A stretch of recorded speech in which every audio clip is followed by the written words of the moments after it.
Aí nessa noite tu dorme algemado na cama, com o guarda dormindo na outra cama, e tu tenta bater um papo com ele, né? Conversei um pouco com ele para entender um pouco da história dele, até falo disso no livro também, a história do cara.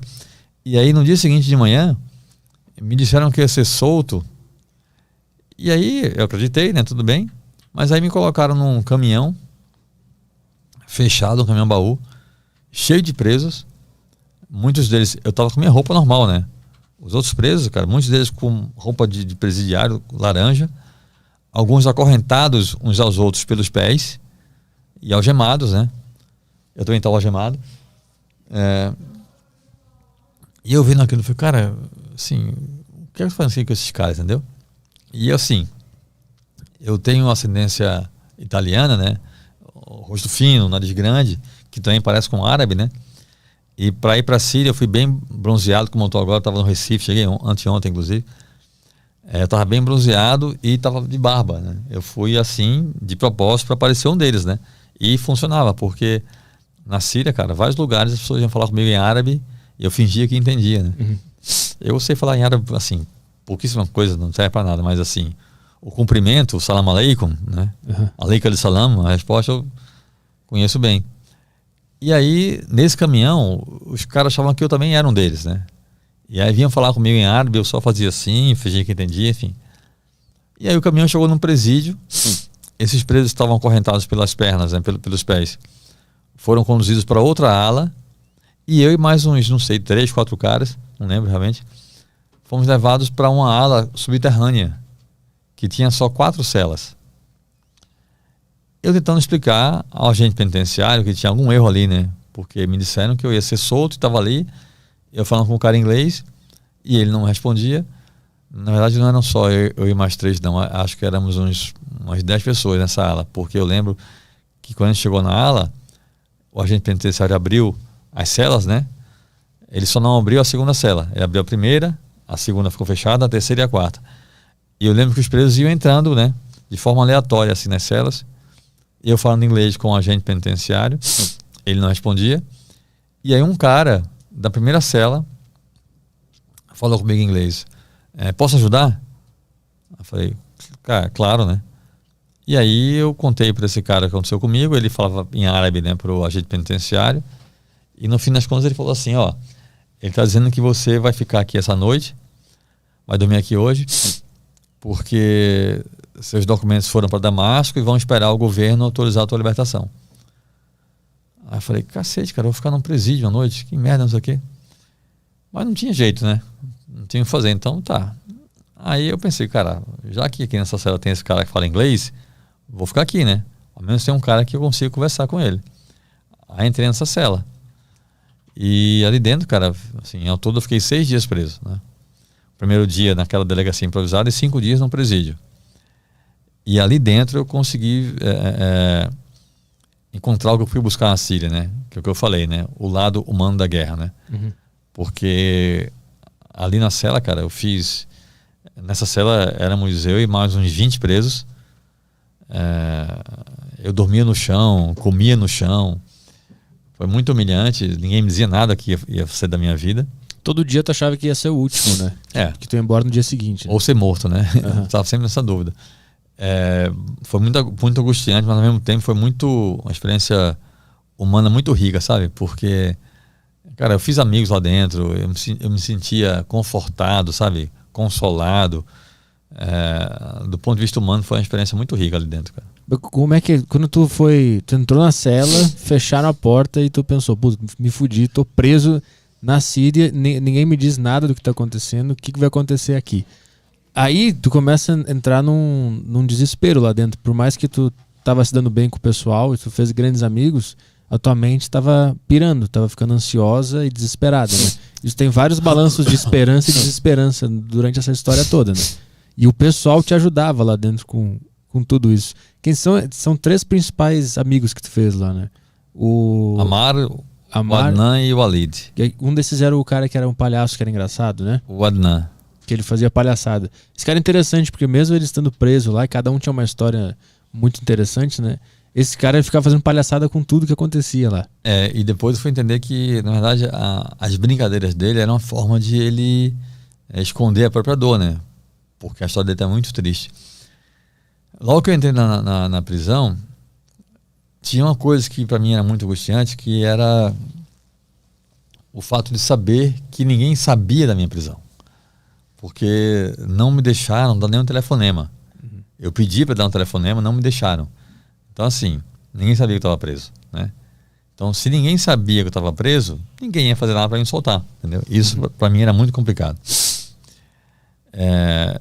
Eu tenho uma coisa que, certamente, nesse momento, foi muito positiva para mim, que é o seguinte, Petri, quando eu entro num ambiente, não interessa se é a sala do presidente da República ou se é um quartel de corpo de bombeiros ou se é uma favela. Quando eu entro num ambiente, eu me sinto igual àquela pessoa. Eu faço parte daquele ambiente, entendeu? Seja uma aldeia indígena, o caso que eu falei aqui antes. Eu fui numa aldeia Yanomami, eu quis experimentar o que eles estavam provando, né?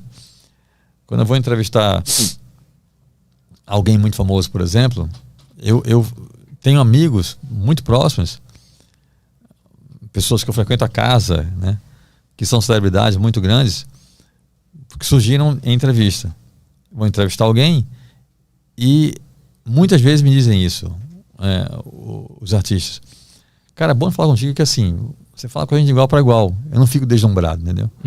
Assim como não fico deslumbrado quando eu vou para uma aldeia indígena, ou se eu for entrevistar o presidente da República, como eu já fiz, para fazer o livro do trabalho escravo.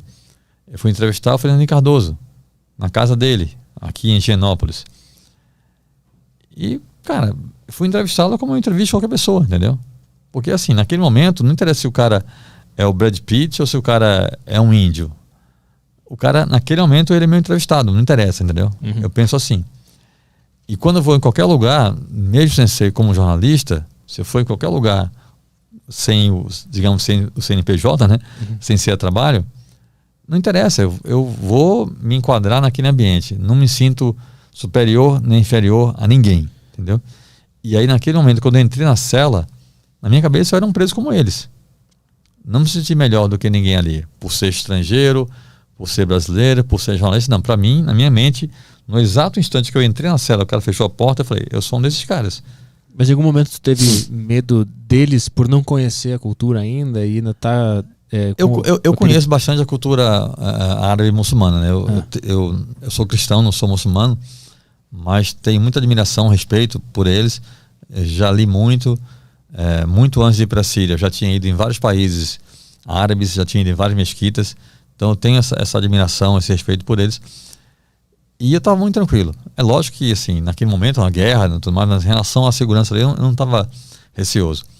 Só que acontece, assim que eu entrei na prisão, rolou uma coisa natural, né? Eu vi gente pra caramba ali dentro, mais de 20 caras. Eu vi uma coisa assim, rolou uma coisa natural que foi uma curiosidade muito grande da parte deles em relação a mim. Queriam saber quem eu era, né? E tinha o Amara, que falava inglês.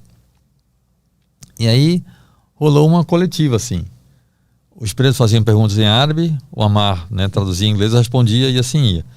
E estava tudo bem, perguntando de onde eu era, por que eu estava lá, se eu tinha família, enfim, essas coisas.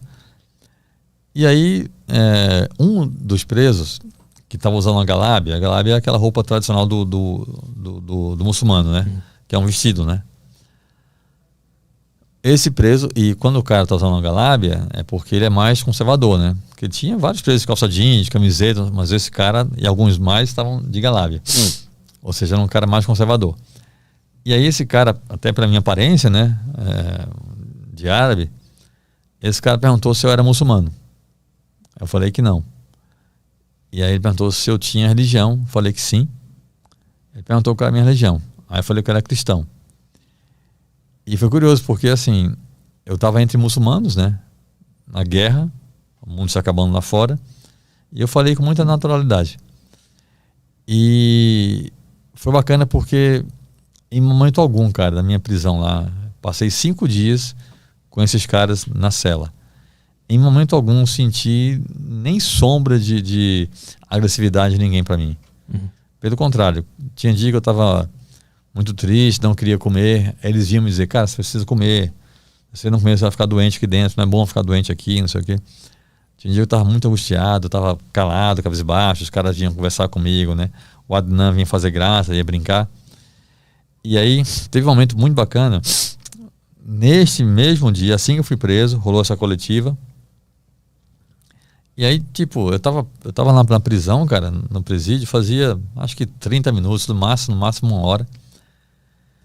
E o Amar, que era esse cara que falava inglês, ele levantou, ficou assim num canto da cela e começou a cantar um cântico que chama Adhan, que é o cântico que os muçulmanos entoam antes da oração. Se você estiver num país muçulmano e chegar a hora da oração, antes da oração tem esse cântico. Que é o chamado, né? Que é o chamado. Para avisar a comunidade que vai chegar a hora da oração para se preparar. Porque o muçulmano, antes da oração, tem todo um ritual de limpeza, de higiene, né? Para poder fazer a oração. Eu já conhecia tudo isso. E aí quando o Amara começou a cantar o Adhan, eu sabia que era porque eles iam orar. Eu pensei, cara, os caras estão aqui presos nessa situação e vão orar, né? E aí eu vi os caras, né, já se alinhando na pia, lavando as mãos, lavando aqui atrás da orelha, no nariz, as partes íntimas, tinha um banheirinho lá dentro. E aí, quando os caras foram começar a oração, eu queria muito sentir aquela energia boa da fé, né? Naquela situação que eu estava, eu queria muito sentir aquilo. Aí eu pensei em entrar, eles estavam já se alinhando, né? Como fosse tacos de boliche, né? Pinos de boliche, assim. Uhum. Fica um líder na frente, os outros atrás, assim. Os caras se organizando. E eu queria entrar no grupo para orar com eles. Mas eu pensei, cara, eu já falei que eu não era muçulmano, né? Se eu entrar para orar com eles, vai dar merda aqui, né? Mas aí eu pensei, mas bicho, eu já tô aqui na confusão mesmo, né? Um a mais ou a menos, né? Uma briguinha a mais ou menos, para fazer a menor diferença. Aí fui pro meio deles para orar com eles. E aí o Adnan, que era o cara que fazia as palhaçadas lá, nessa hora a gente mal se conhecia, né? Não era amigo dele ainda, entendeu? Ele estava na frente, perto do Amar, que era o líder.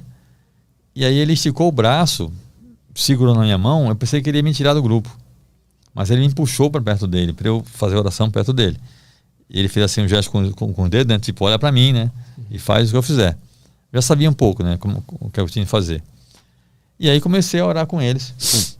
E no fim da oração, aí tem aquele momento de você, né? Ajoelhar, colocar a cabeça no chão e subir, falar Allahu Akbar. Eu orei com eles. E aí no final, eu estava muito emocionado, cara. Sabe assim, eu senti uma coisa muito forte assim, em mim. E eu queria chorar, mas eu pensei, não vou chorar aqui dentro, entendeu? Aí eu trinquei os dentes, mas senti o olho cheio d'água. E aí o Amar, o Adnan e o Walid, repito, isso aconteceu fazia no máximo 1 hora que eu tinha entrado na prisão. Ninguém ali era meu amigo ainda. Eles me viram emocionado e esses caras vieram e me abraçaram, me confortaram, entendeu?